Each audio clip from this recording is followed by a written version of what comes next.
ஹர்திக் இல்லாதது வந்து மும்பைக்கு ஒரு பெரிய பிரச்சனைன்னு நினைக்கிறேன். ஏன்னா ஹர்திக் இல்லாதனால அவங்களோட ஒரு பேலன்ஸே டிஸ்டர்ப் ஆகுற மாதிரி எனக்கு ஒரு ஃபீல் ஆகுது. ஏன்னா ஹர்திக் இல்லாதனால ஒரு பேசர் அவங்க எக்ஸ்ட்ரா ஒரு பேசர் எடுத்துகிட்டு வர மாதிரி ஒரு சுச்சுவேஷன் இருக்குது.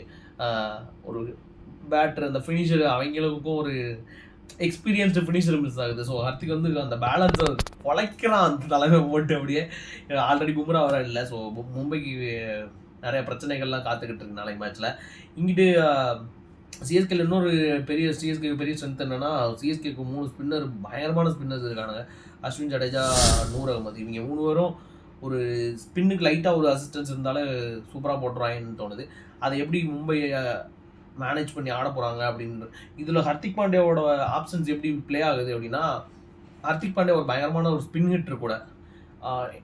ஃபாஸ்ட்டையும் ஸ்பின்னையும் ஈக்குவலாக ஆடக்கூடிய ஒரு சில பேட்ஸ்மேன்களில் ஹர்திக் பாண்டியா ஒருத்தர். ஹாட்ரிக் ஹிட்ஸ்லாம் முந்தி ஹாட்ரிக் பாண்டியாலாம் ஒரு காலத்தில் பேர் இருந்துச்சு. ஸ்பின்னர்ஸ் எல்லாம் 6 அடிச்சு. ஸோ அங்கே நிறைய ஹர்திக்கை கண்டிப்பாக மிஸ் பண்ணுவாங்கன்னு நினைக்கிறேன். மற்றபடி எடுத்து பார்த்தீங்கன்னா, இங்கிட்டு ஸ்பின்னர்ஸ் சாண்ட்னர் தவிர்த்து பெரிய ஒரு ரெப்யூட்டட் ஸ்பின்னர்ஸ் வந்து இவங்களுக்கு இல்லை, எம்ஐக்கு இல்லை. அது ஒரு பிரச்சனை.